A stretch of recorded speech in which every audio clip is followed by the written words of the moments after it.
Good morning, everybody, and welcome to the highlight of civilization. It's called Coffee with Scott Adams, the finest thing that's ever happened to you. And would you like to take your experience into levels that only ayahuasca has ever experienced?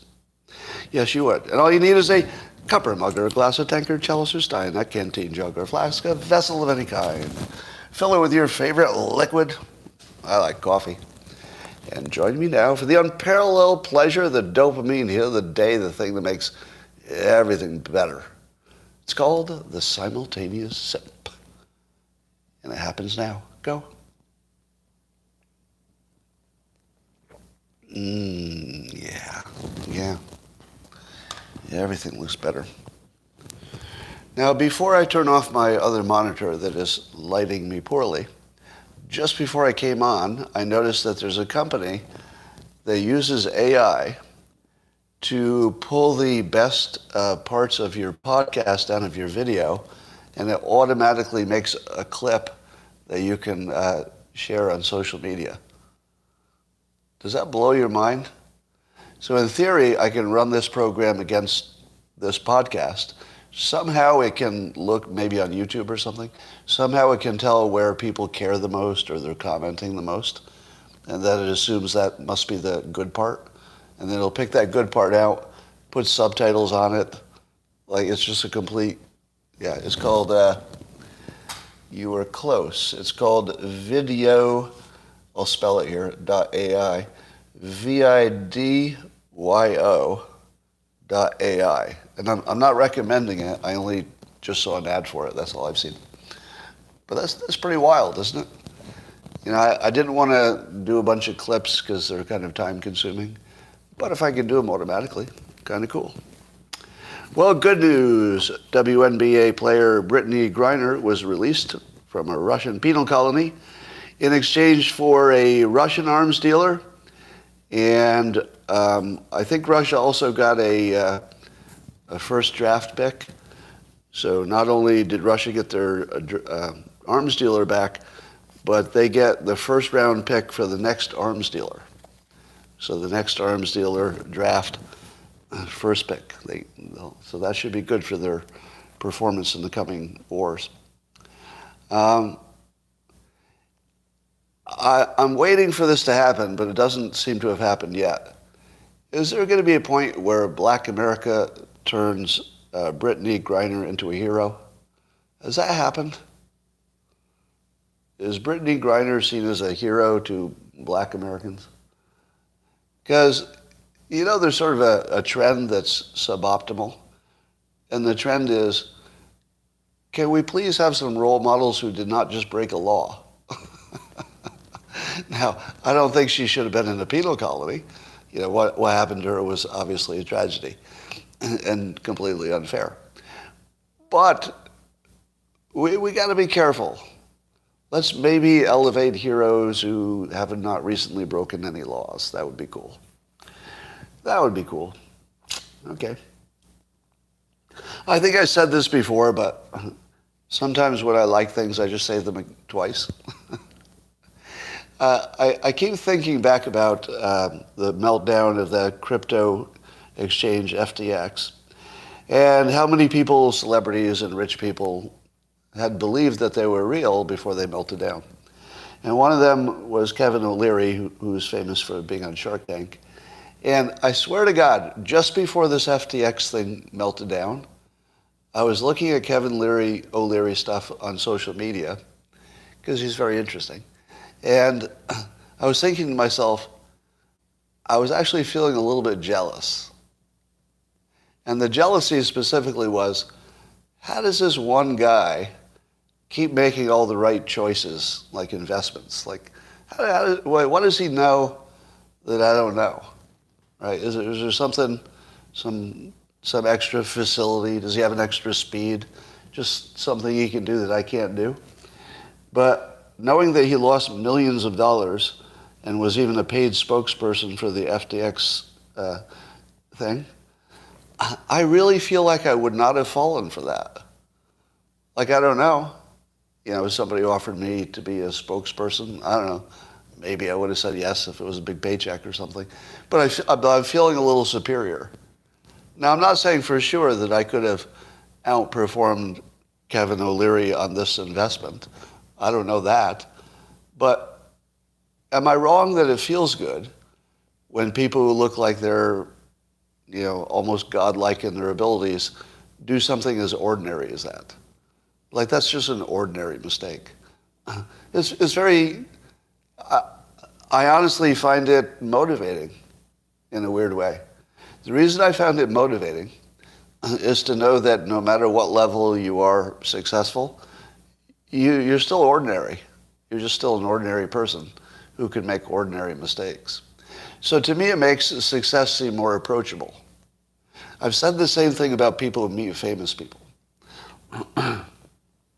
There are two of my coworkers who were in cubicles next to me when I got famous doing Dilbert, and I was a published author at the time.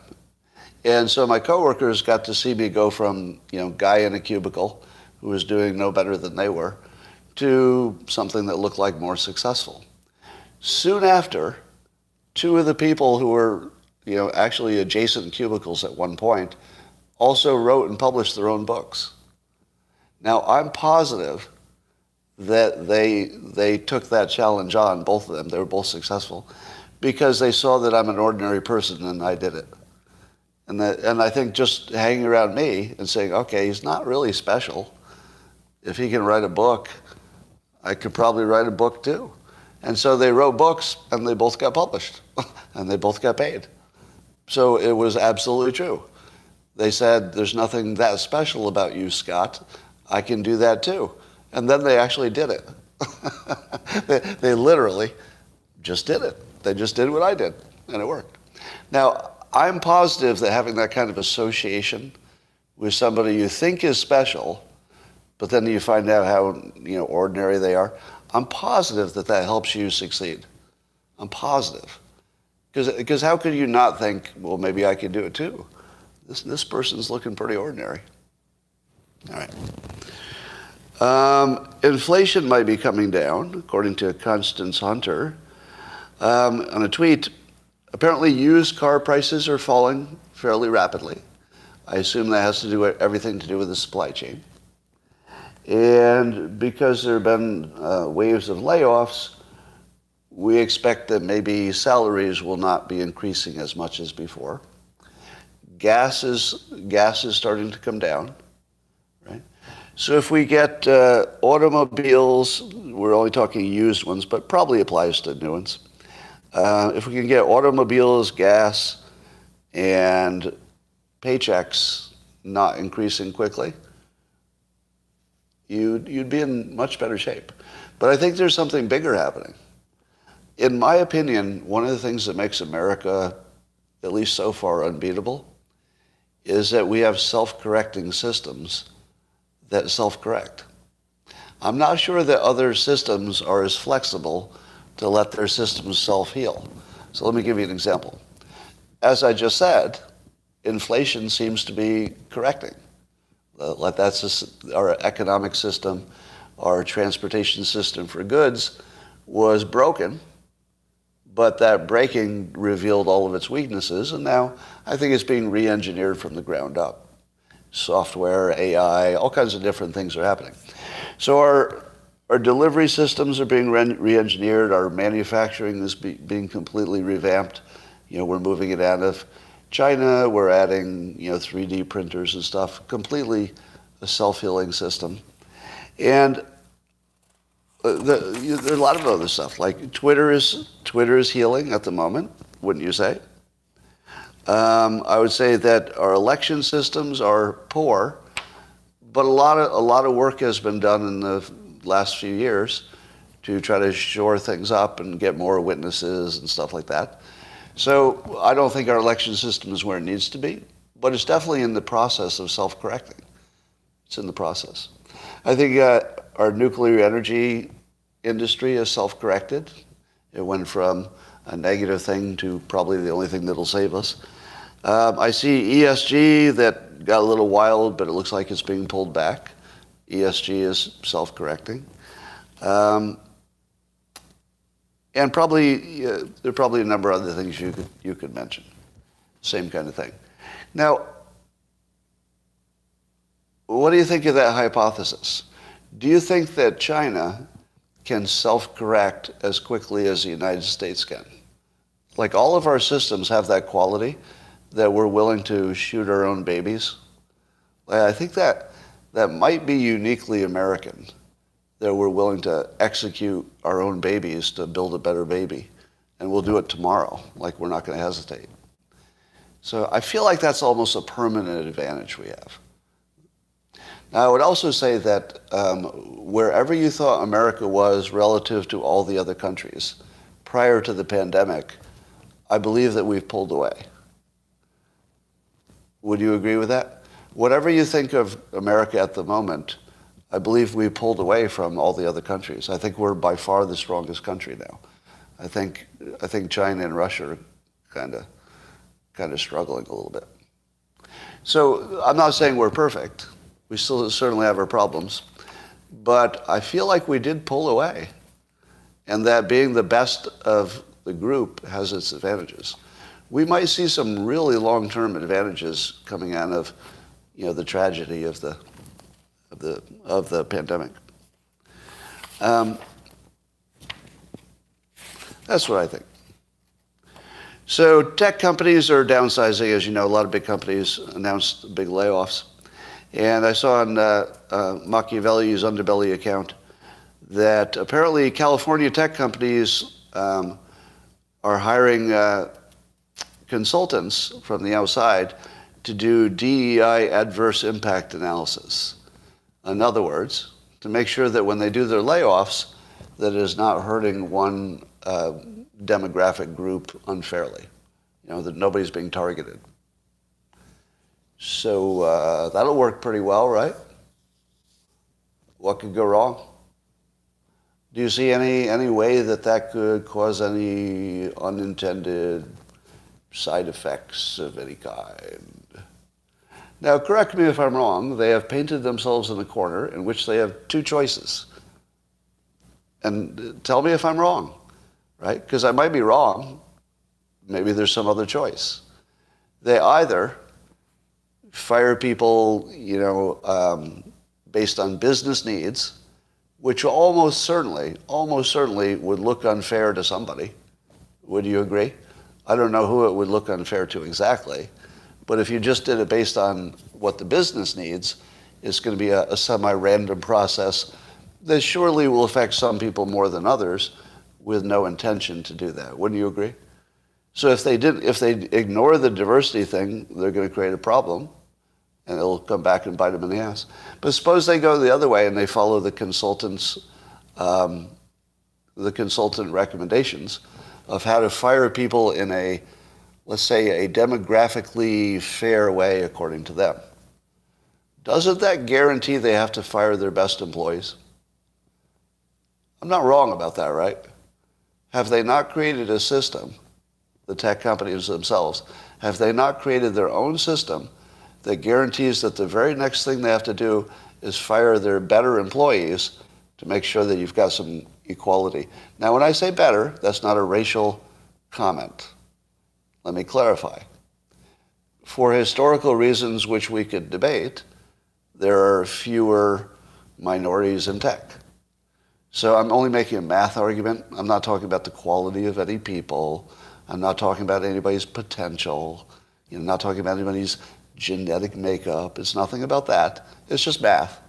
The math is that if you need to get rid of a lot of people, you're probably going to have to start getting rid of some qualified people to make sure your diversity works out.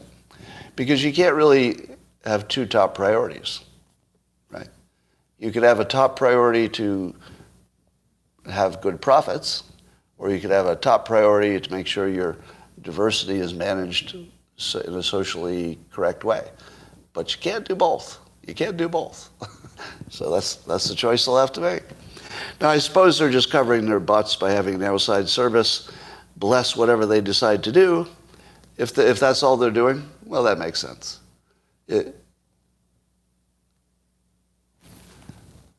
Notice that he doesn't dare mention IQ. I'm going to take this challenge. So over on the Locals platform, this is a criticism, or a comment anyway. Scott's trying to couch this in language other than qualifications. Notice that? He doesn't dare mention IQ, or we would have to explain why the Asians have the most white privilege. Does IQ have anything to do with this topic? It does not. It does not. No. You think it does, but it doesn't. Because the people have already been hired, right? Their IQs, you could argue, made a difference before. You could argue that it had something to do with how they got the job in the first place. But once they're there, it's no longer a consideration because they've been working, right? If somebody got hired with an IQ of 70, but they were the best employee in the company, who cares?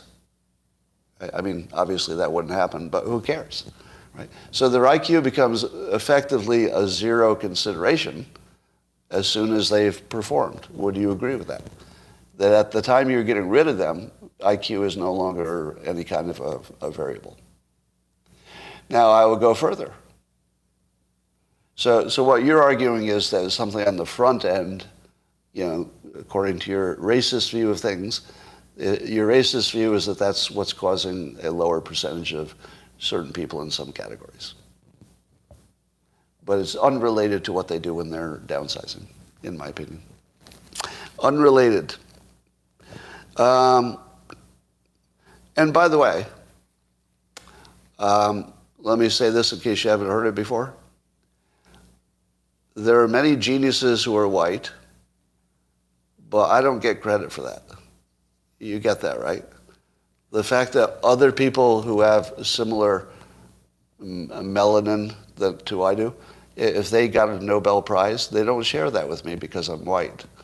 So the fact that other white people have high IQs, I know this is a surprise, has no impact on my IQ. None at all. It doesn't affect it a bit. So it doesn't matter if groups have different IQs, because I'm not a group, and you're not a group. So, I mean, obviously differences can explain some, general differences in society. Of course it can. All right, but it doesn't help you. I mean, it's not about you. It's just an interesting statistic. Senator Tom Cotton continues to be awesome. I guess the CEO of Kroger was talking to Congress recently, last week, and trying to get support to do a merger, and I guess the Democrats are concerned about them having too much power. Kroger wants to merge with Albertsons, I think. And Tom Cotton said to the CEO of Kroger, quote, I've cautioned them for years that if they silence conservatives and center-right voters, if they discriminate against them in their company, they probably shouldn't come and ask Republican senators to carry water for them whenever our Democratic friends want to regulate them or block their mergers.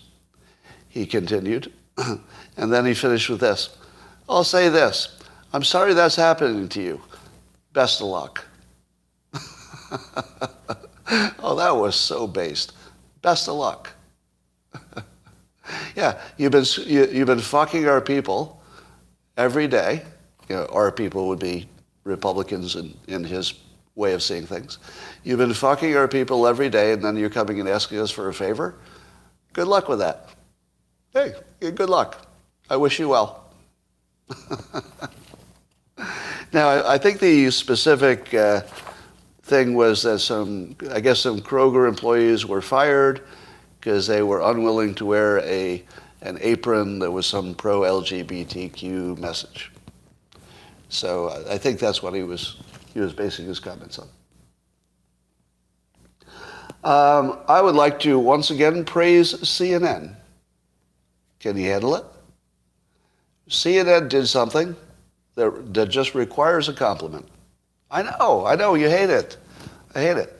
But I feel like I can't be an honest broker unless I call the balls and strikes the way I see them. Here's something that CNN did. They ran a story about a, quote, Florida lawmaker who was accused of misusing COVID relief funds. And that's how they presented it. A Florida lawmaker who is accused of misusing COVID relief frauds. Do you see it? Do you see why I want to compliment them? It was a Republican. It was a Republican. Yeah, you thought that they were hiding the party affiliation because it was a Democrat. Nope. They actually told the story straight. They told the story about an individual who did something bad, and then later in the body of the story, they identified him as Republican. Perfect. What did the other publications do? Republican accused of stealing money, right? That's what the other publications did. Republican, who once, I think he was behind the Don't Say Gay thing, right? Now, correct me if I'm wrong, is that not worth a compliment? Was that not worth a compliment? You tell me. No, somebody says no. Well, I would like to encourage what I would like to see more of. And I like that they told me what his party was, but I like that that wasn't the lead, because that made it a human interest story about a crime, and I think that's what it was.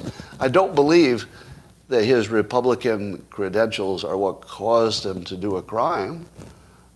It was actually the lesser important part. All right, nobody likes it when I compliment CNN. Noted. All right.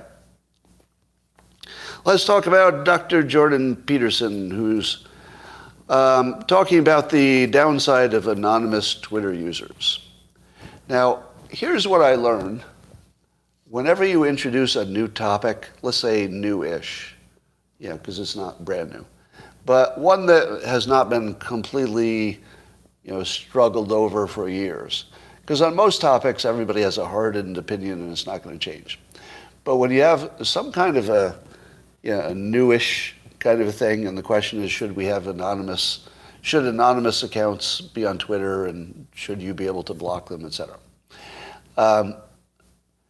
And the quality of people's comments when I tweeted about it was insanely bad. It's amazing to watch, if people have not been assigned their opinions yet, to watch them try to come up with an opinion independently is like a sad and it's an awful thing. Number one, a lot of people said, I asked the question, so I tweeted and I asked the question, what did anonymous Twitter users, have they ever solved the problem? So my tweet was, have any anonymous Twitter users ever solved a problem that maybe would not have been solved otherwise? And what did people say? They said, well, it's a good thing we had anonymous people doing X, Y, Z, which had nothing to do with Twitter. Now, do you all get that being anonymous in a completely different context has nothing to do with this? Right? There's no argument that says in a completely different domain, anonymity is either good or bad. You get that has nothing to do with the Twitter conversation. It just reminds you of it. So be careful of things that just remind you of the topic, right? The fact that other people talk about anonymity in a completely different context is just something you're reminded of. That's not part of your argument. Your argument is about Twitter specifically, and that's it. If you can't make the argument about Twitter specifically, it doesn't matter what somebody else did. That's telling you nothing. Now, if your example about something else brought up an important point that would also be valid in this domain of Twitter anonymity, then that's good. But I didn't see anybody do that.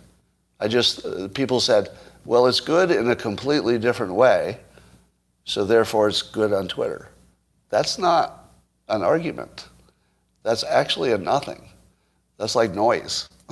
There's no logical thread there at all. And to see how many people went that route was just like distressing. Like, you really can't tell that arguing a completely different topic doesn't help? Like, there are a lot of people who can't tell the difference between staying on the topic and arguing a completely different one. Like that would help. I know, it's weird. But don't do that. Don't do that. The second thing that happened is if you ask a question on Twitter, people assume that they have heard your opinion. That didn't happen.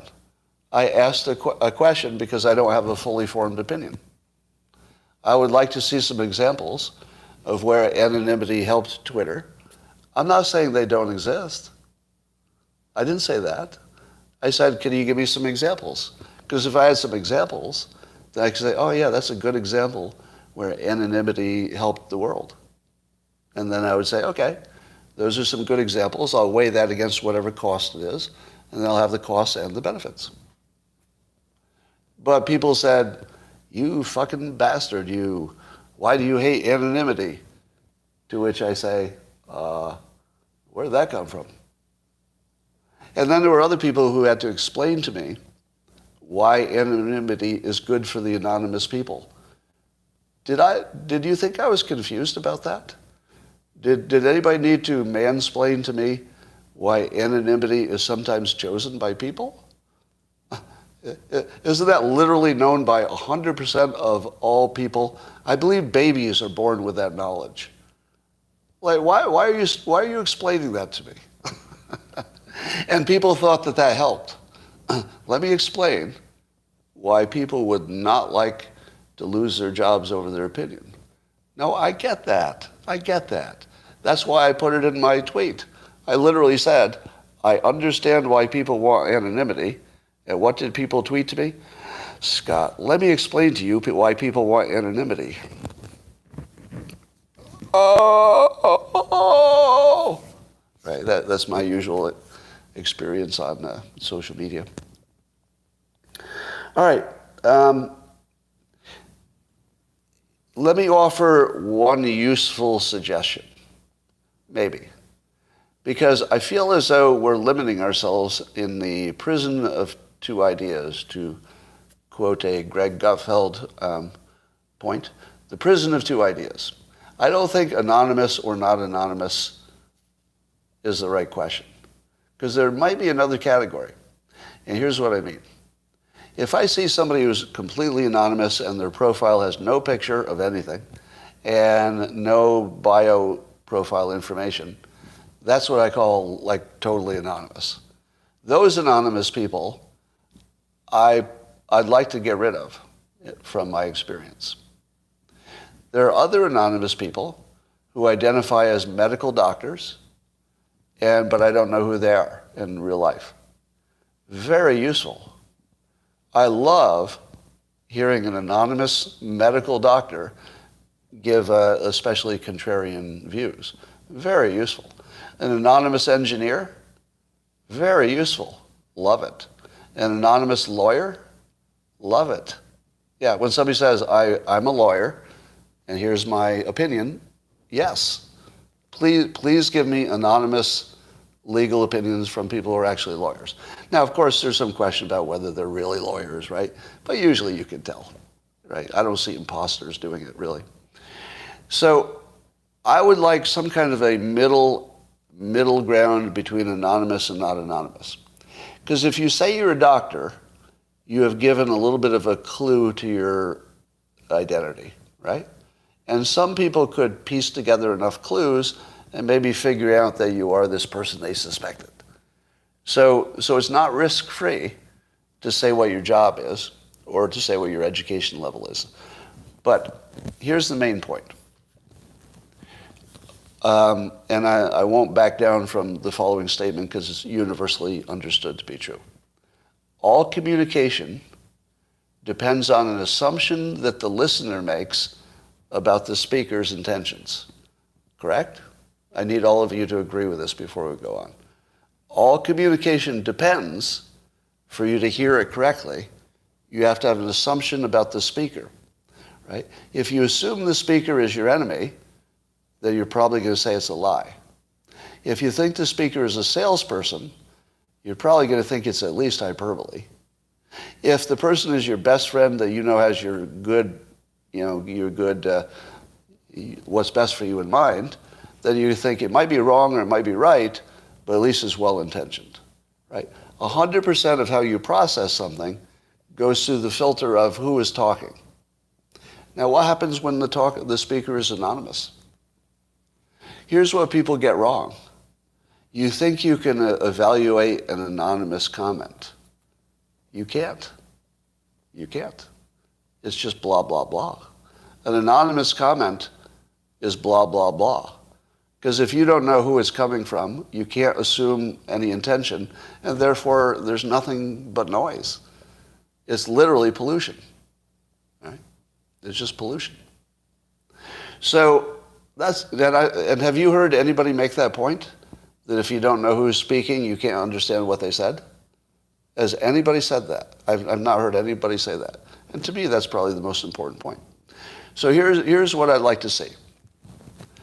I'd like to see an option that I could mass limit completely anonymous accounts, or if I wanted, to limit people who are semi-anonymous, meaning they've told you something about their credentials, but that's all you know. You just know their credentials. So I'd like to know if I'm talking to a student, and I'd like to know if I'm talking to a professional, because I would react completely differently depending who I'm talking to, right?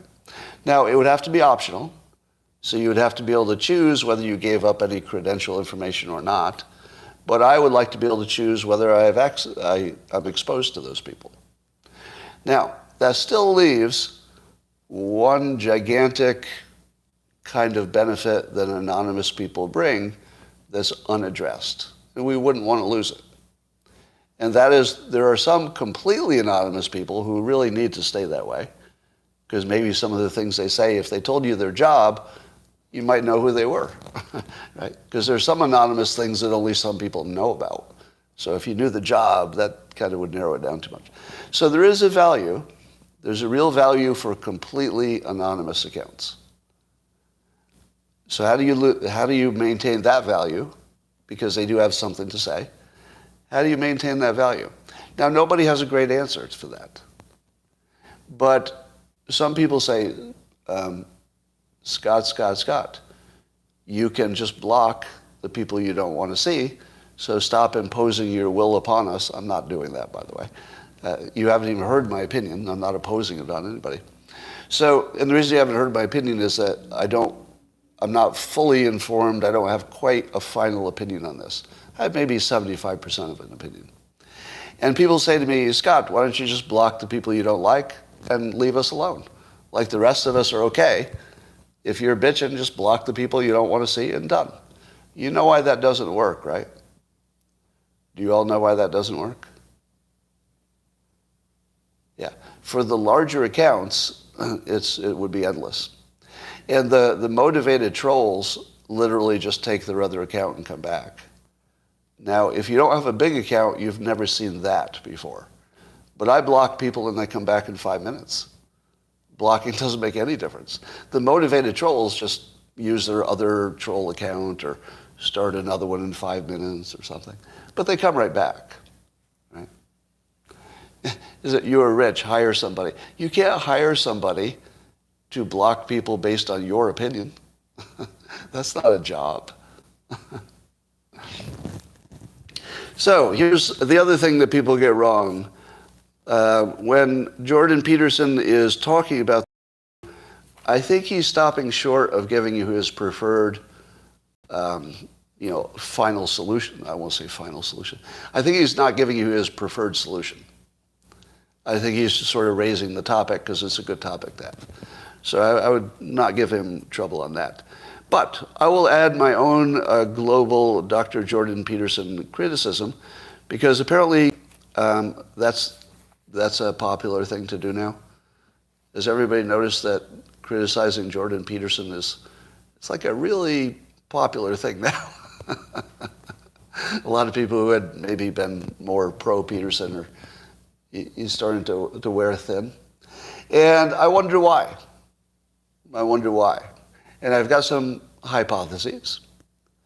Number one, there are a lot of people such as myself who could accurately be called the poor man's Jordan Peterson, meaning that I talk about a lot of overlapping topics with him, but I don't have his credentials or his success or fame. So I'm completely aware of the fact that there's a jealousy component, right? It's really hard to look at him like just cleaning up. I mean, he's really making a big, impression on reality. It's hard to watch that if you wish you could be doing the same thing, but you're like an ant compared to an elephant, right? The ant doesn't feel real good about the elephant. So as a member of the ant class, I get that. Because I have to fight it myself. Like I feel myself getting into that petty jealousy kind of mode in my mind, but I'm also aware of it. So I try to be bigger than that, but it's hard. So some of it is just he's successful. Now I get the same thing, right? People who are less successful than I am are really angry at me. So you've watched me on Twitter probably, that probably 75% of my most vocal critics actually identify themselves as professional writers who are all less successful than I am. Coincidence? Is it a coincidence that the people who are professionally in the same field but less successful are all really mad at me? Boy, are they mad at what I said yesterday. Boy, they need to take me down a rung. And of course they always say, I used to like him. Can I make a little aside? When you're criticizing famous people, I'll put myself in that category for this conversation. When you start out your criticism with, I used to like them, but your credibility just goes right through the floor. Just goes right through the floor. Because usually the person hasn't changed that much. Usually it's something about you, So anyway, that's just a personal thing. But I would say that, in my opinion, Jordan Peterson has one flaw according to me, right? And it's not like I'm not the arbiter of flaws in people who are smarter than I am. So I'm always a little cautious. He's definitely smarter than me. Would you all agree? Can I get a yes to that? Jordan Peterson is smarter than I am, right? So when you criticize people who are smarter than you and also way better informed, you should have a little bit of humility, right? A little bit of humility when you do that. I do have one criticism, and I don't even know if he would disagree with it. Actually, if I said it to him in person, I suspect he would take it as a semi-valid comment, even if he didn't agree with it. And it goes like this. Especially on his relationship and marriage advice, and in some other categories, I think he designs advice for people like him. Do you know what I mean? So when he talks about marriage being, the best model, etc., I think he's right for people like him. And when he talks about the anonymous users on Twitter, I feel like he's talking about what the experience is like for people like him. And now I'm, a lesser version of people like him because I have, a lot of followers. And so therefore I get that. Like when he says, I'd like to be free from the anonymous people or have the choice to turn them off. I get that because they're a gigantic pain in the ass. But I can also imagine that a small account wouldn't have any problem with them at all because they the trolls don't really visit the smaller accounts as much. So they might say, well, I like having the anonymous people. They don't bother me. Let's just keep it the way it is. And I don't know if Peterson is quite incorporating in his opinion how unique his position is. That the trolls are only coming after people with big accounts. So it's a whole different problem. So whatever is the right solution for people like him, it would be a stretch to say that's the right solution for people who are not like him. in the important ways. All right, so it's impossible for me to block things. Here are some examples that people said where maybe Twitter did help. Do you think that Twitter's anonymous users helped make Bitcoin succeed? Yes or no? Twitter's anonymous users, did they make Bitcoin succeed? This is an argument that I heard today. I think no. I think no, but I understand yes. So I understand why you could say yes. So I'm not going to debate it, but I don't quite see it. Right? It might be true. So I'm making a fine point here. I'm not disagreeing. I'm saying I don't see the argument, but maybe. How about the dissemination of any WikiLeaks stuff? Do you think WikiLeaks, being an anonymous organization, do you think that benefited the world, and Twitter allowing them to be anonymous helped that? I think yes. I think that's a good example. Yeah, that's probably a good example where anonymous Twitter users had some benefit. I'll give you that one. So this is why I haven't formed a final opinion on this, because I feel like we just maybe need better choices that handle more of our concerns. Our current choices leave out some concerns. Yeah. I definitely think that anonymous people on Twitter have some value, and knowing the examples, I think, helps us a little bit. So Elon Musk tweeted this. He was talking about Jack Dorsey. He was actually responding to Jack.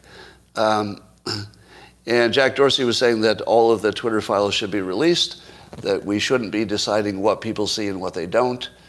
Everything that's on the right topic should all be released. Now, what do you think about the fact that the ex-CEO of Twitter says everything should be released?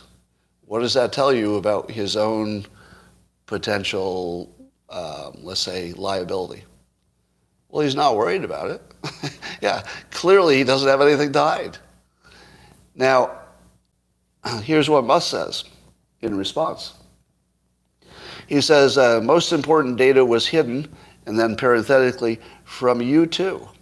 In other words, Musk is saying that the prior CEO of Twitter did not have the information that Musk has, because it was hidden from both of them, but Musk found out, right? And some may have been deleted, so we don't know how much has been deleted and can't be recovered. But everything we find will be released. So Musk agrees. Now, I would like to take credit for the best prediction in this domain.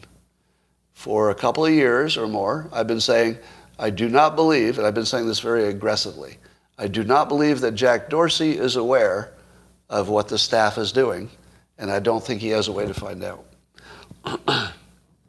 I think the only reason that Musk found out is that he's willing to fire anybody who gives him an ambiguous answer to a question. And that's something only the new guy can do.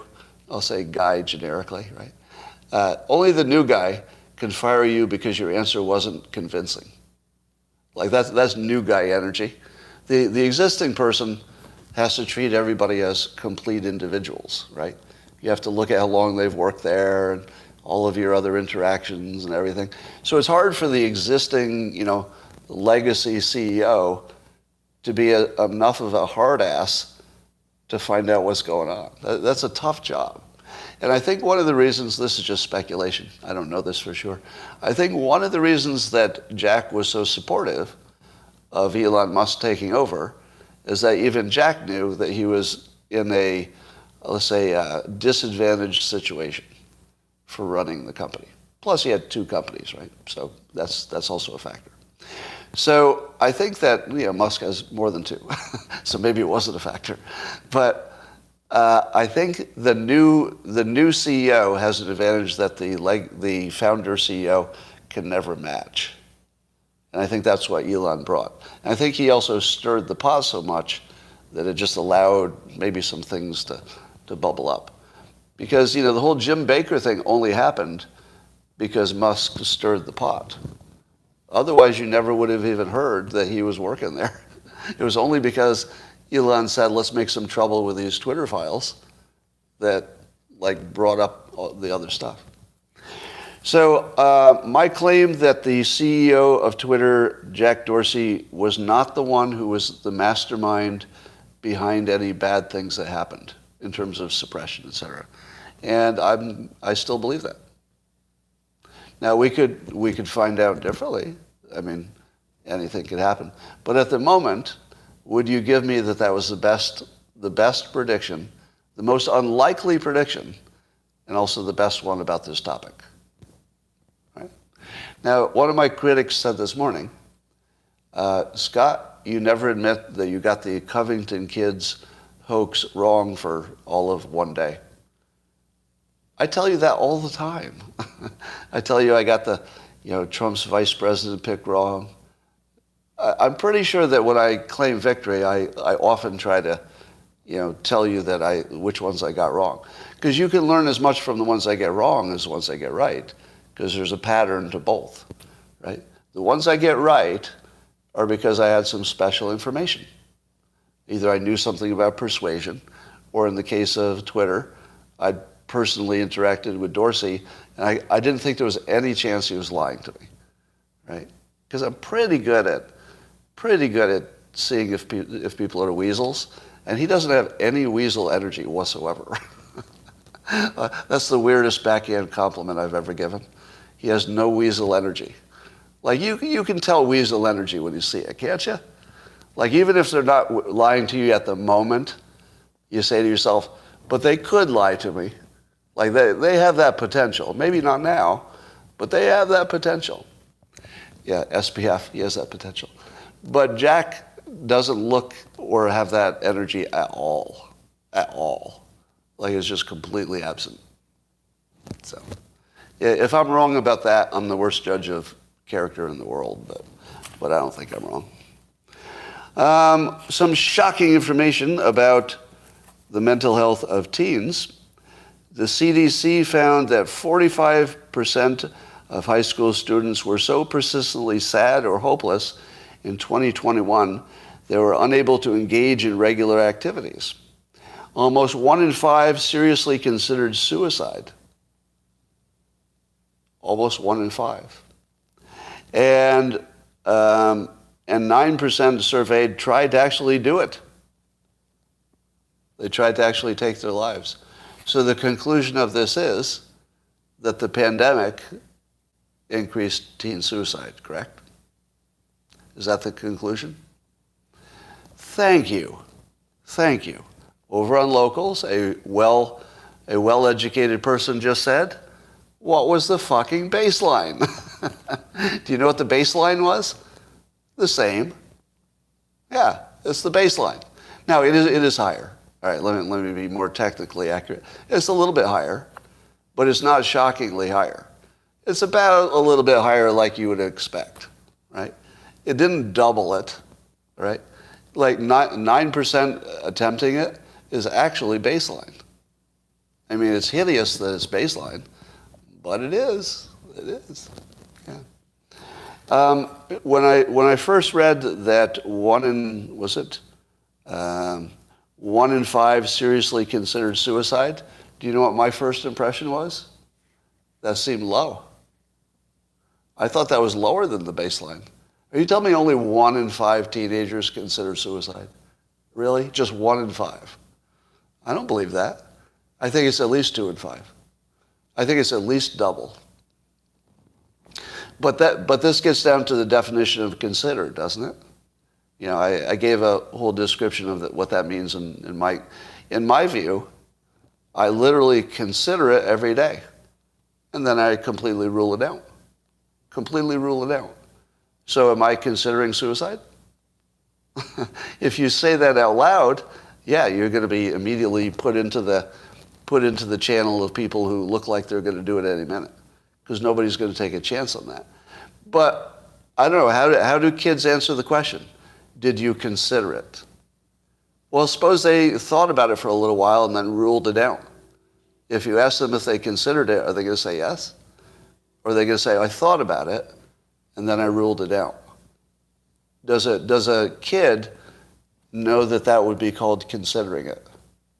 I don't know. I think 1 in 5 is low. Now, if they said, how serious were you? Did you make an actual plan to do it? And then that would get a whole different kind of answer. All right. So, what percent of Americans, this is according to Rasmussen, what percent of Americans believe that the vaccinations were a good idea? What do you think? Well, let me put it this way. And by the way, I'm going to do a demonstration for anybody who's new to this live stream. You're so good. I'm going to do a demonstration of how smart and how psychic my audience is. I'm going to ask a question that they do not know the answer to and watch how well they perform. Just watch this. According to Rasmussen, what percentage of the voting adults say that vaccines, and I'm talking about the COVID vaccine, what percentage of adults say that they are very effective at preventing infection, preventing the spread? What percent? Look at you. Oh, you're so smart.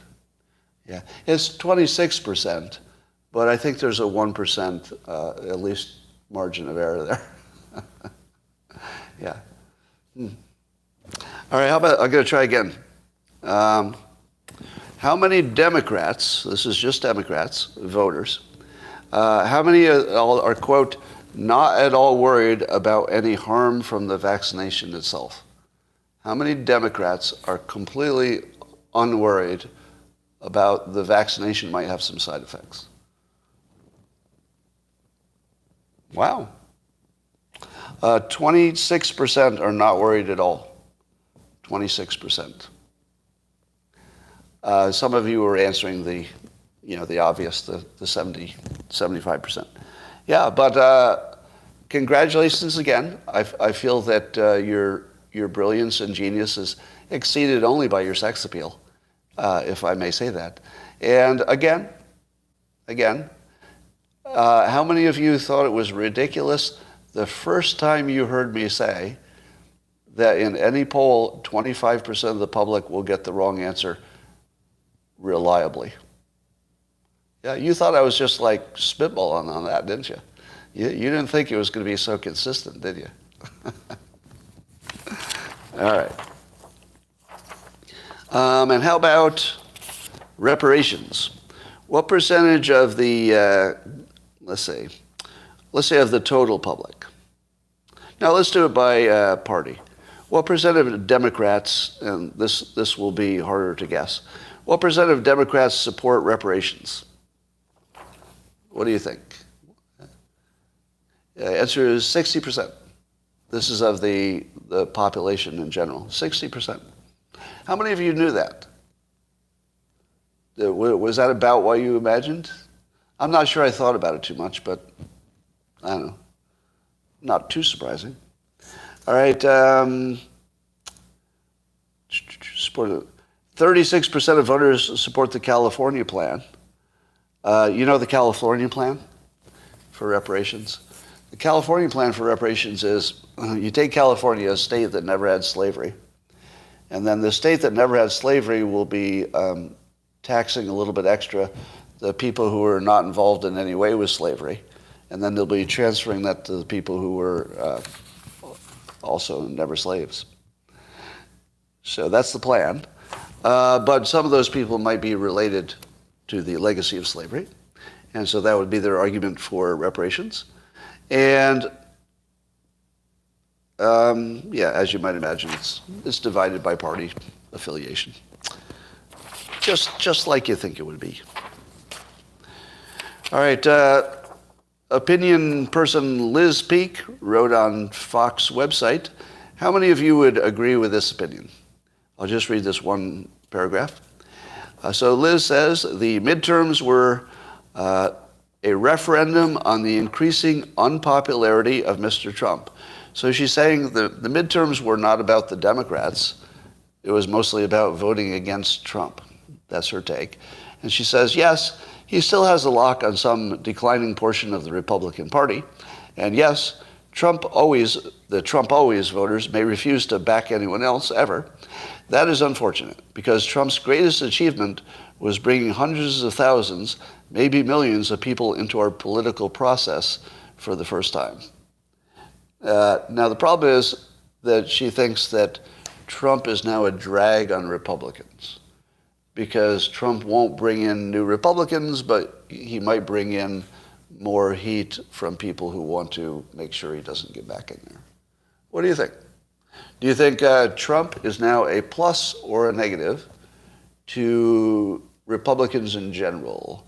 And she's riffing off the fact that Herschel Walker lost. If Herschel Walker had won, that would have been a stronger argument for Trump. I think I'm interested just that the argument has been made, meaning that Fox News carried this opinion piece that's unambiguously anti-Trump, and so that's where Fox News is, which means that's where Murdoch is. No, I'm not supporting him. Is that a surprise? I was just asked if I were supporting Trump. You all know I'm not, right? Yeah.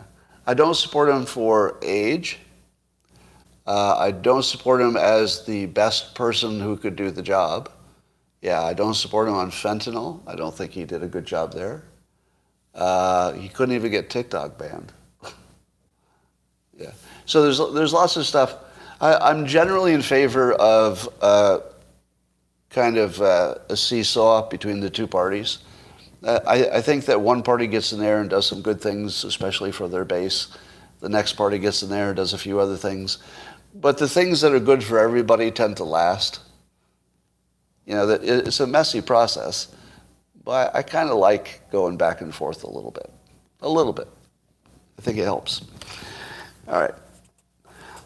There is a really interesting article. If you look at the Timcast website, you can find it. And apparently after Ye and Fuentes were on Tim's show, Tim Pool's show, and after he walked out, he left the interview early, one of the Tim Pool associates there followed Ye and got a lot more interaction with him, and then actually met with him in L.A., and interviewed him at length and then talks about it. Here's the two things you need to know about it. Number one, it's a really long piece. And it's the longest piece I've read completely till the end in a long time. Because it never got boring. And I kept waiting. Pretty much everything I read, I skim. Pretty much everything, right? But I didn't skim it because it was so well written. So kudos to the writer. So it's just good writing, right? So if you want to just see good writing, read it for that because it's so rare. And just tell yourself how long you stayed with the article without bailing out. Yeah, I'll give the name of the writer was Shane Cashman, who apparently is or was a professor at some point. So it's somebody who's got some good communication skills. Yes. He was raised culturally Jewish, I think. I think his mother was Jewish, he says, which I think technically makes you Jewish. I don't think he's like an observing type. All right, so here are some of the things that came out of that I thought were interesting. Number one, Ye does not appear crazy at all. So somebody spent some good time with him when he was not performing. Because when he's on an interview, he's performing, right? But when you see him completely outside of the public domain, you get to see if he's crazy. And there wasn't any. So he spent enough time with him to find out if any crazy shit was coming out of him, and there wasn't. That actually, that Ye's sort of approach does have an internal logic to it. And you could love it or hate it, but it's not crazy. It's not crazy. Now, it takes some explaining how that's not crazy. But there's one part that I just loved. Ye is completely aware that his communication director, Fuentes, is the most disliked person, like one of the most disliked persons on the internet who you wouldn't even want to interact with, right? Now, that's not my opinion. That would be sort of like an internet opinion of him, which I'm sure he'd agree with. Now, Ye describes himself as one of the most popular people in the world, and certainly somebody that the most people would want to talk to, all right? The most people would want to get to Ye. So Ye has made it so that to talk to the most interesting person that you do want to talk to, Ye, you have to go through the worst person in the world to get there. And he did that intentionally. Now, how much do you love that? Right? Forget about what you think about Fuentes for a moment. Just think about the system. Just think about the fact that he did that intentionally. Now, you tell me that's not art. That's art, right? That is art. Everything he does is, sometimes functional, often functional because he's successful. But while he's being functional, it's never not art. It's still art. Like, that's who he is. It just follows him. Like, everything he touches becomes art. So that's interesting. And then Fuentes, I think, gave some more information about why he and Ye could get together in the first place. Have you ever wondered about that? Even if you accept that, Ye is eclectic and eccentric or crazy or whatever you want to say. So you could make an excuse.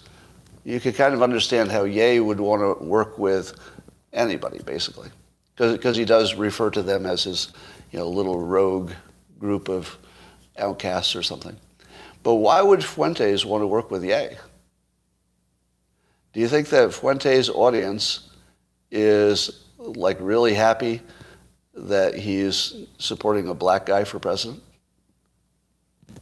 I don't know. I'm kind of curious about that. But what is it that brought them together? What is it that brought them together? Now, some of you might say, well, famous people, and they both hate Jews is what you're going to say, right? Somebody's saying that. Maybe. But when they talk about it, they talk about making the country a Christian country. And I think that at least Fuentes said, and maybe Ye believes this, I don't know, that you shouldn't be running for office unless you're a Christian. And that they'd like to see even the Constitution maybe tweaked to say that office holders need to be Christian. Now, I'm sorry, that's not the country I live in. I'm completely okay with our system being informed by Christians and informed by Christianity. That seems to have worked, right? It works more than it doesn't work. But as soon as you say that Scott can't run for office in the country he lives in, no, you can't be my president. I'm sorry. You cannot be my president if your platform is I can't run for office because I don't believe in your version of religion. No. No, that is completely disqualifying. But you know what I love? I love the fact that they're sort of cheerful warriors and the fact that they're fighting for this thing and they're making their argument in a free market of ideas. And it's interesting. I find it interesting. I'm never going to agree with it, but I like being exposed to the thought process, etc. I like taking my mind someplace it wasn't before. I'd never really thought about that. Now, I believe also that Ye said during this interview that he thinks the Jews should forgive Hitler. Now, that's something he didn't say in public, but he said it to somebody who was, obviously going to write about it. But the Jews should forgive Hitler.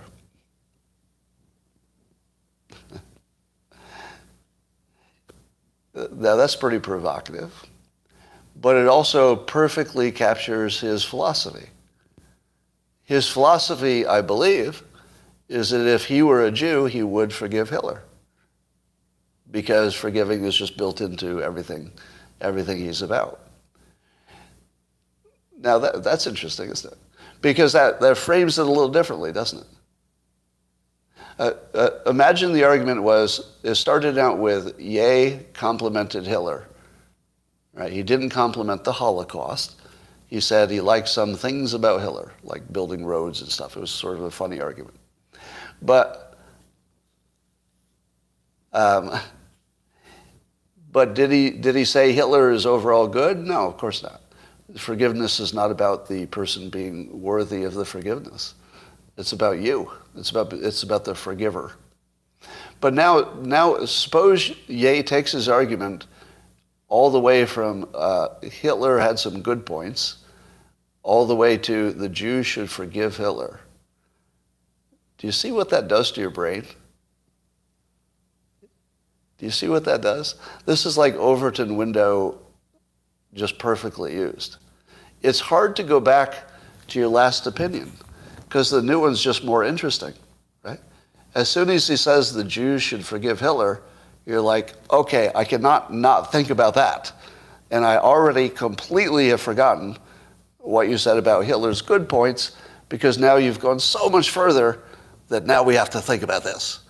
And then you think about it and you say, oh, wait a minute, that's just a Christian principle. And then all of a sudden you're like, what the hell is Ye doing to us? It's just a Christian principle. Yeah, it's an attempt at a high road, right? Because I don't know that he thinks it's a practical thing, but as a philosophical point, it gets you past the controversial stuff and onto something that's actually an interesting question, no matter where you are on it. Now, here's another thing that I don't know if you caught. And he said it fairly clearly to this reporter. Well, to Shane. What do you think Ye's opinion of Jewish people is based on what he said? Based on what he said, what would you say his opinion is of Jewish people? Go. Give me your summary of Ye's opinion of Jewish people based on what he said. You say negative, but give me the example. What's the negative thing you said specifically? Well, he said he loves them and he is one. Okay. He said that he was going to go DEFCON on the Jews, right? So he said he was going to be aggressive against the Jews. What's that mean? So here's what happens when you see his context. So when he talks about the Jewish community, it's all compliments. And that was always the context. The context is that the Jewish community is, he actually says it directly, smarter than average, more successful, and that he would like to emulate some of their methods because he keeps running into successful Jewish people who are, powerful enough that he's not getting what he wants out of his interactions. So he would like to be more like them. Pretty specifically, he's saying that. He would like to learn from what they do and be more their equal in business. Is that terrible? Is that terrible? That he sees them as above his current ability and also ability of other people. And he would like to rise to that level so that he's an equal force in the marketplace. So I see spin away. Am I spinning? I'm telling you what he said. Is that spinning? I don't know. Now, he said DEFCON, right? What he meant was DEFCON. But what he meant was he was sort of going to war against what he called, the Jews. But what did he mean? His detailed explanation is all compliments. Is there such a thing as a racist who believes that a group is better than his own people? Is that a thing? Can you be an anti-Semite by saying that Jewish people are superior to you and maybe other people as well. Because that's what he says. I mean, he says it very directly. He's not even beating around the bush. They're more successful, they're smarter, they're killing it in business. I keep bumping into them and not getting what I want. I need to raise my power level up to their level. Maybe I can learn something from them. And then I'm going to go hard at this. I'm going to be fighting, as he would say, fighting the Jews. And then the corollary argument is, can he, as a free person in the United States, speak sloppily about his own personal opinion? Because I think it's sloppy to say the Jews. Would you agree? That's just sloppy. But does he have the right to be sloppy? He wasn't trying to hurt anybody. And language does have a risk no matter what you're saying. It just seems to always have a risk. I don't know. It's an interesting question. I think he has a right to be sloppy, and you have a right to react to that sloppiness in a negative way. I don't see a big problem. Yeah. Because the thing is that he also consistently speaks of black people and other people the same way. He uses the same level of sloppiness to talk about, everything. Basically everything is, white people matter. Like I said, he talks about groups like they're all one thing. Now, should he? I don't know. I don't have an opinion on that. But if you think that he's insulting a group because he speaks to them as a whole, that doesn't hold up because he speaks of every group, including his own as a whole. It's simply the way he talks. And if you said, well, but he's also insulting them, that's different. You can speak about your own group as a whole if you're not insulting them. But don't talk about somebody else's group and then insult them. But he didn't. He complimented them. I don't know. Now, if I were Jewish, would I be saying what I'm saying now? Do you think I would have this view of things if I were Jewish? No fucking way. No fucking way. No. You know what I would feel if I were Jewish? Fuck that guy. Fuck that guy hard. Fuck him for putting me at greater risk. Fuck him for making me think about the Holocaust one more time. Fuck him for saying he likes Hitler. Fuck him completely if I were Jewish. So, but why do I have empathy for, my beloved fellow Jewish citizens?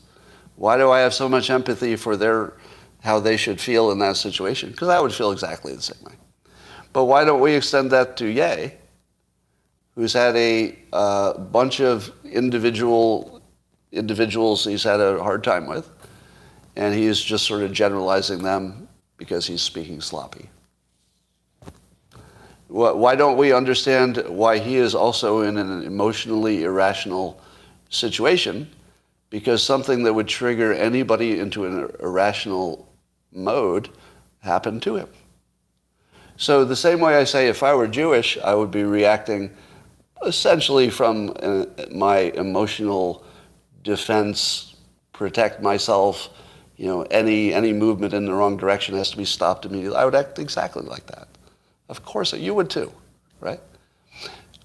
But if I were Ye, I would also probably be affected the same way he was, right? If I ran into one demographic group that kept being my obstacle, I'd probably have a bad attitude about them. And I allow that people should be able to have that attitude. I don't want to agree with it. I don't always want to see it, right? Maybe you should keep it to yourself. But can we really blame people for having, let's say you've been married 3 times, and you're either male or female, it doesn't matter in my example, and all 3 times it was just terrible. You got married 3 times, they're all disasters. You don't think you'd have a bad feeling about either men if you're a woman or women if you're a man? I do, and I would allow you to have that opinion. I would not criticize you for saying all men are fucked or all women are terrible. I would say you earned that. That is exactly what you should be feeling because you've had that experience. I'm not adopting it. I'm not going to be influenced by it, but I allow you to have that opinion.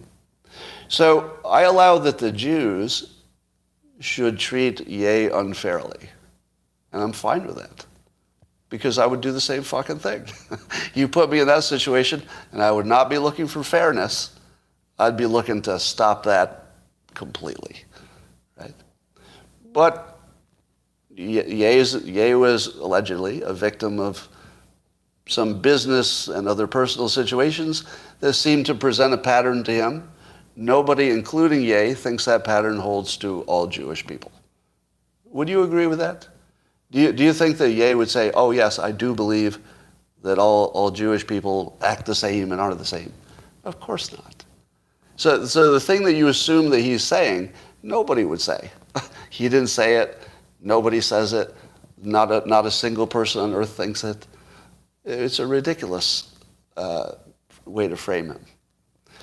So once you realize he's not trying to make anybody like him at the moment, he's insulted everybody. He's called everybody by their category at least once. It looks different. All right. Here are the people who should be kicked off of social media. Here's a comment. Scott is more ridiculous every day. Fuck you. Fuck your stupid fucking little asshole comment. Here's the thing. If you've got a problem with what I say, you got plenty of time to fucking say it. If you want to just say something about me, I fucking hate your little piece of shit existence. Really. Go fucking kill yourself. All right. So we'll see if Ye can turn this ship. The Shane, when he wrote about him, still believes that Ye would be a good president. So the individual I was just talking about, who was talking to Ye, believed before and still does that he might be a good president. What do you think? Oh, and by the way, Ye said he would run as a Republican because he doesn't think independent can win.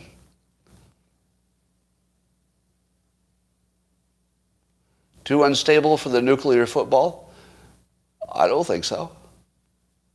I don't think Ye is too unstable for the nuclear football. Well, you think he's gonna launch? I don't. Oh, Aardvark, thank you for that. So I'm finishing up my book on reframes, and I was just doing an author's reread yesterday, where I read it like I'm a consumer for the first part, and I have to tell you, it's the best thing I've done. I think it's going to change the world. Here's what it does. It takes all the most persuasive little reframes and puts them in one place. So if you've got any problems from personal to business to understanding reality itself, there's probably more than one reframe that's very powerful that you haven't been exposed to yet. And the power of these reframes, so far I think I have over 130 of them in the book. You're going to find at least 10 that will rock your world. It might be a different 10 from somebody else's 10, because it's based on what you need in your life. But they are so strong. When you see them all together, this will be the best thing I've ever done in terms of usefulness to other people. In terms of usefulness to other people, this will be unparalleled. Nothing will be close. I stopped. I'm not going to say it's a masterpiece. That's a different connotation. I'm going to say useful. It's going to be the most useful thing that's ever been produced, I think.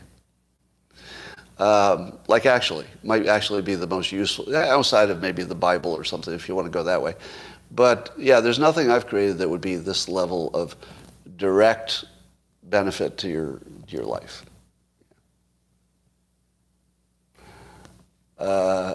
Just read Jeffries if you want to understand what neurolinguistic programming does to you. Well, I already understand that. It's like a book of spells. Yeah, that's exactly what it is.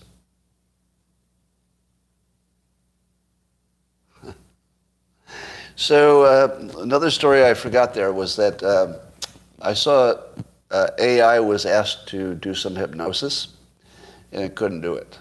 I mean, it tried, but it didn't know the technique. It just did, you're getting sleepy kind of stuff, which is not really the technique. So AI doesn't know how to do hypnosis. You don't want to be alive when it does. If it ever learns to do hypnosis, and presumably it could, I mean, I could train it in an afternoon, you're in trouble. I mean, we don't know what this AI is going to do to us, but I can tell you every prediction about the future is useless. Everything will change. You all get that, right? I think a lot of people still have a view of AI that's going to be a wonky little Me Too thing that's playing while we go on with our lives as normal. Your life will not be recognizable in 5 years. Civilization won't even be recognizable. Everything will be different. Everything. Yeah, it's beyond it's literally beyond imagination. Yep. All right. I thought people had to be willing to be hypnotized. All right, so here's a good question. Does advertising work if you're unwilling? Yeah, it does. Does persuasion in general work if you're, on the other team?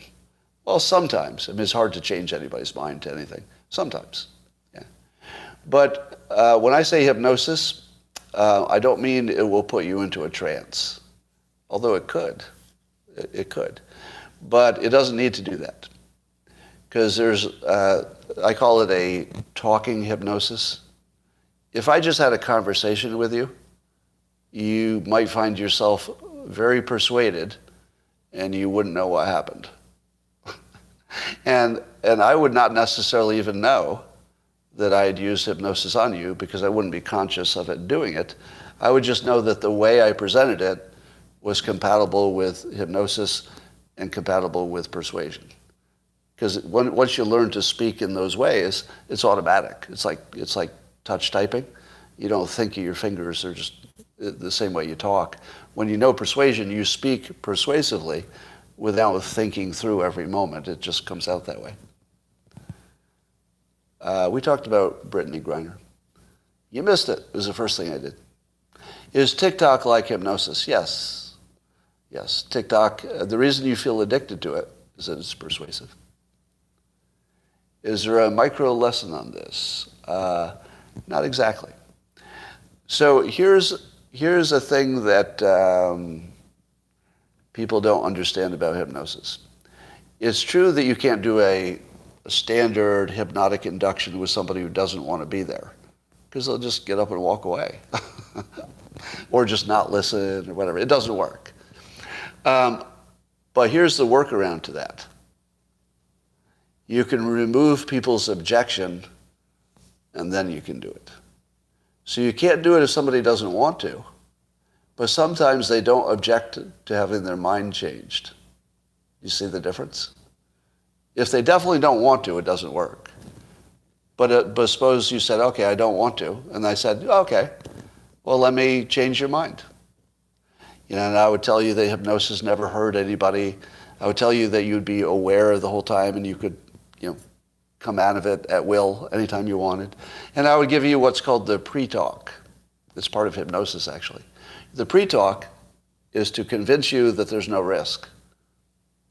So then I'd convince you there's no risk, and you'd say, oh, okay, then I guess I'm okay with that. And then I would hypnotize you. So it's a little bit of a trick when hypnotists say, because we always do, to protect ourselves, you can't hypnotize somebody who's unwilling. True.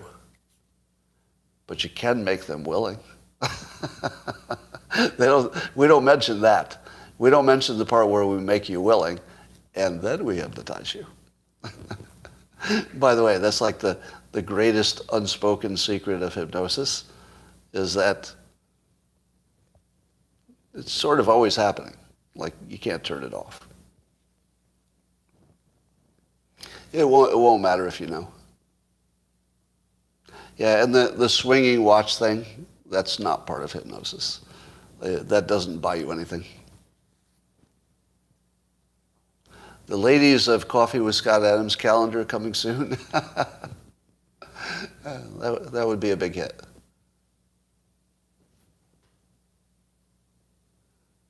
You had a hypnotist as a roommate in college. That's where you learned your love of cleaning and doing dishes.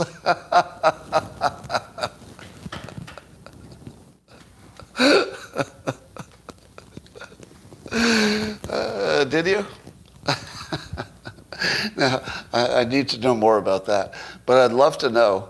I'd love to know if you volunteered to be hypnotized so you would enjoy chores, or did your hypnotist hypnotize you to do his chores as well as yours? I could have gone either way. That is funny. Have I ever hypnotized someone and convinced them to kill themselves? No. No. And by the way, that doesn't work, because people have tried that. Yeah, it's never worked. Apparently, peer pressure can make somebody kill somebody, but actual hypnosis doesn't seem to have that power. Oh, that was meant to be snarky. Okay.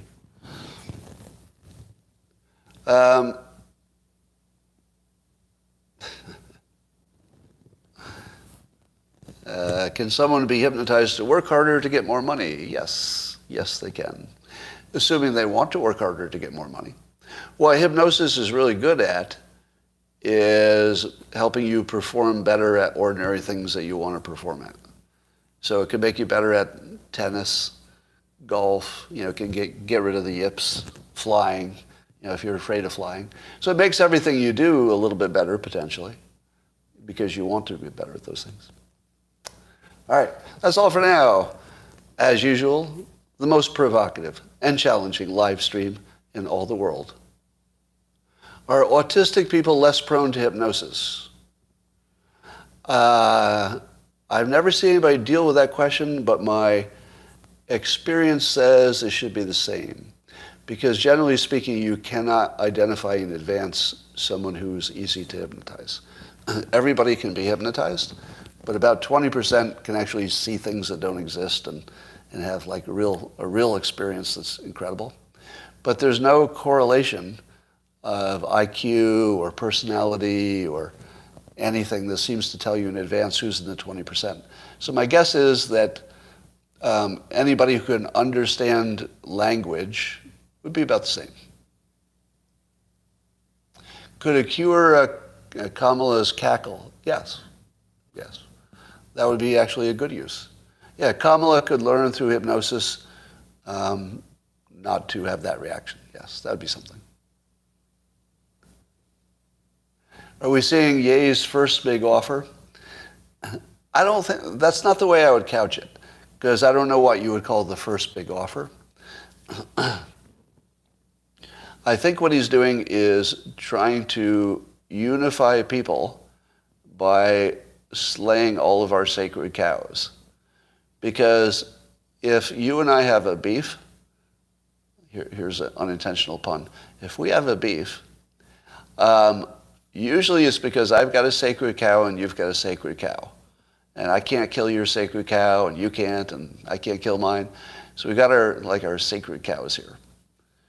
But I think what Ye is doing is like, how about I'll murder my cow so you don't have any problems on my end. I'll just kill my cow. I don't have any sacred cows now. But would you mind if I kill your cow? See, that's where he gets in trouble. Right?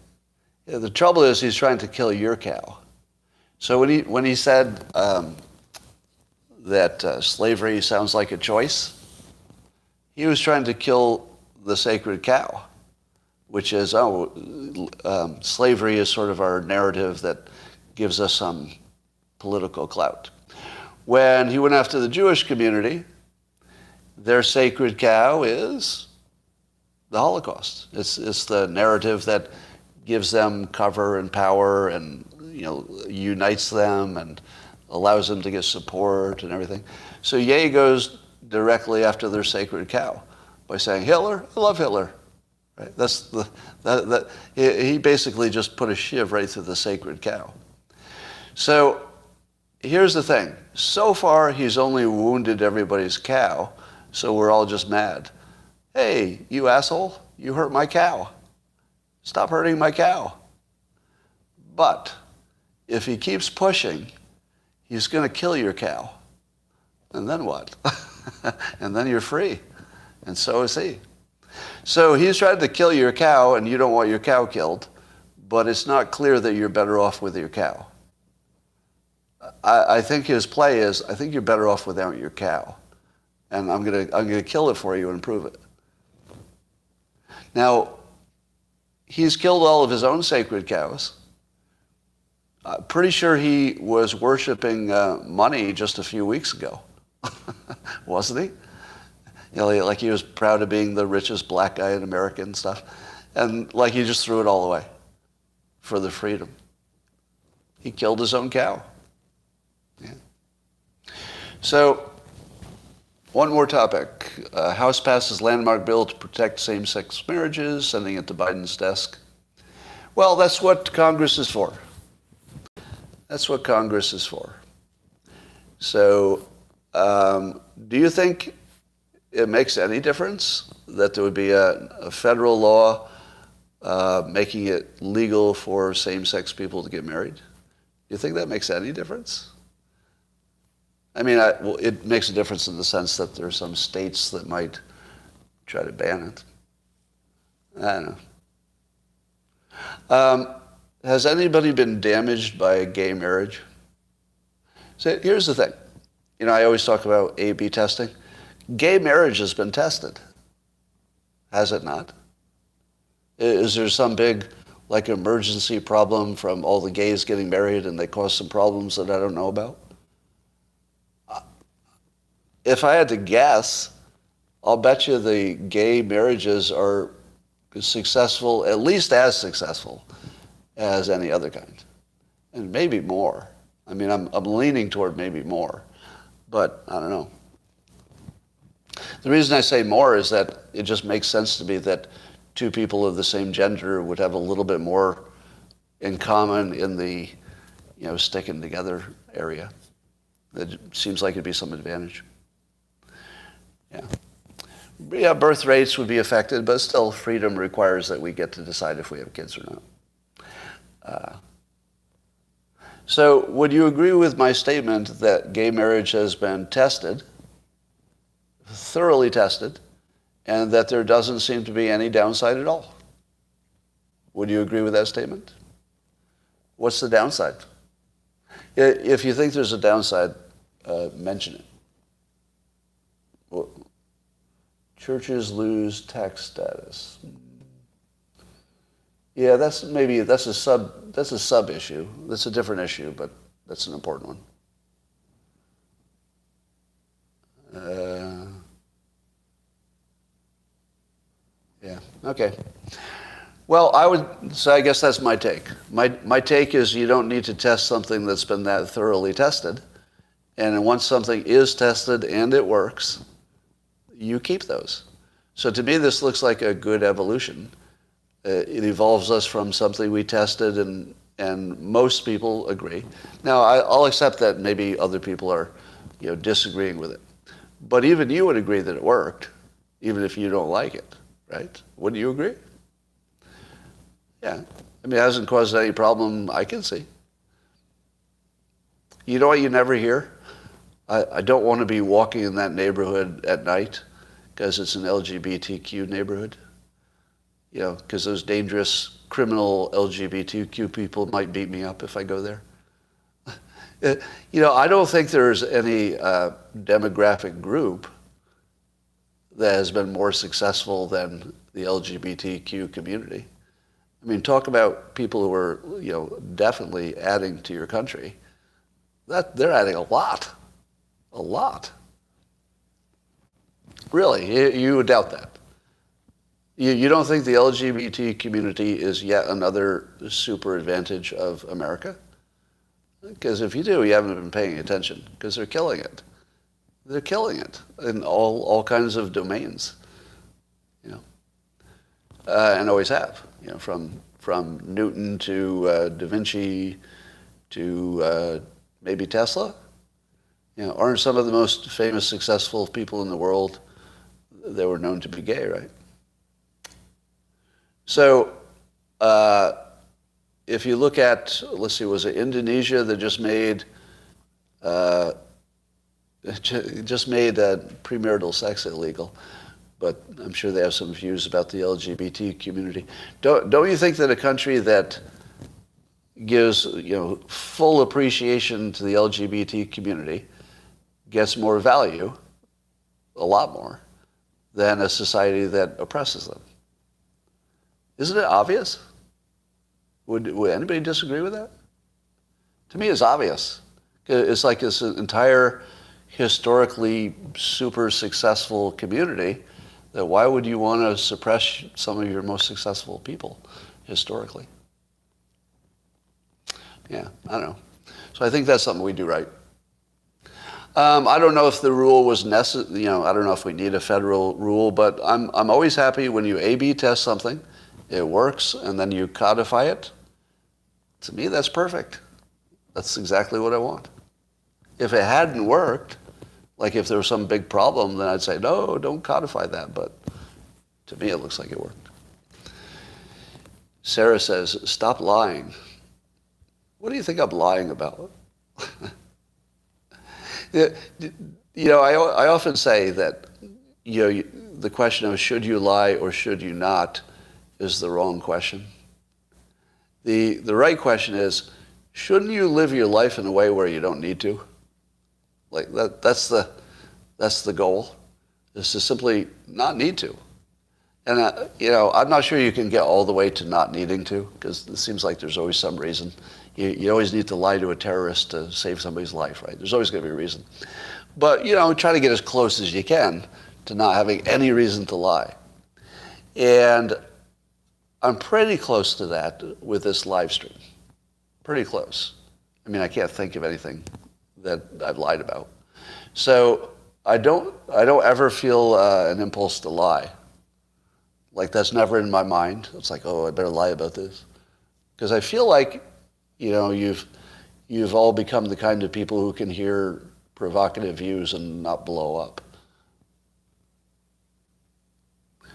Rashi says, Scott thinks he's telling the truth, but he's wrong. His perceived truth is wonky. Well, I agree with you. Yes, truth is subjective. So the only thing I can claim is that the thing I think is true is what I'm saying. That's all I'm saying.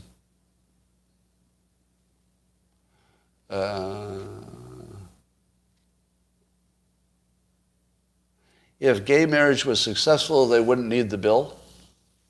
That's not true. That doesn't follow logically.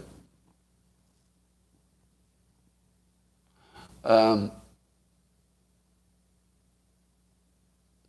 downside of gay marriage, and what about the Project Veritas latest video? I'm not sure what that point is, but I think you're saying that there's a Project Veritas video that might go to grooming. Was that a grooming question? Are you honestly conflating gay marriage with grooming? Because that would be very distasteful. Am I? Or is there something more to that? Is there more to the story? But I hope you didn't just do that, did you? Did you just say that gay marriage is leading to grooming? Because that would be an odious opinion.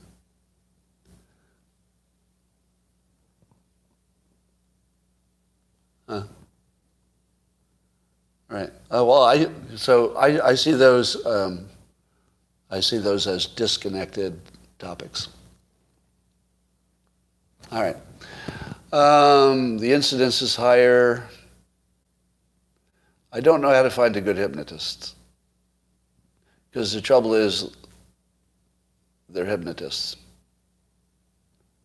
Ye doesn't try to offend Jesus or Muhammad. Well, he's a pro-Jesus guy. That's his whole point. I've heard Ye say positive things about Islam, but I don't know if I've heard negative things. I don't know.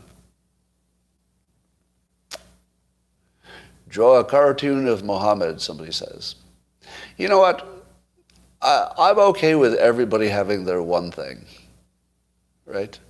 If black people want to have the N-word for themselves, I think, well, hey, I want to use all the words too, but that's such a small ask. It's such a small thing to ask. All right. So if Islam wants cartoonists not to draw comics of them, my first impression is I want to be able to draw a comic about anything I want. And then I think, well, that's the smallest thing to ask for. I mean, that's really a small ask. If the only thing I can't do is draw a comic about, one religious group, it doesn't affect me too much. Yeah, even no matter what you think of the ask, it's very small.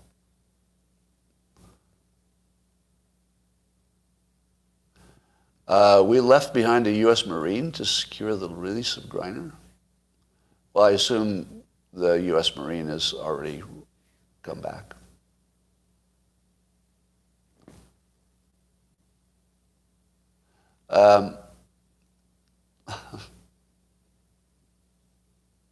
Oh, the Marine has been there for 5 years?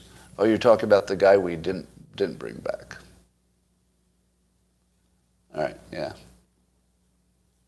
Yeah, Whalen is still there, right? All right, that's all for now. YouTube, I'll see you tomorrow. I'm going to talk to the locals people for a moment.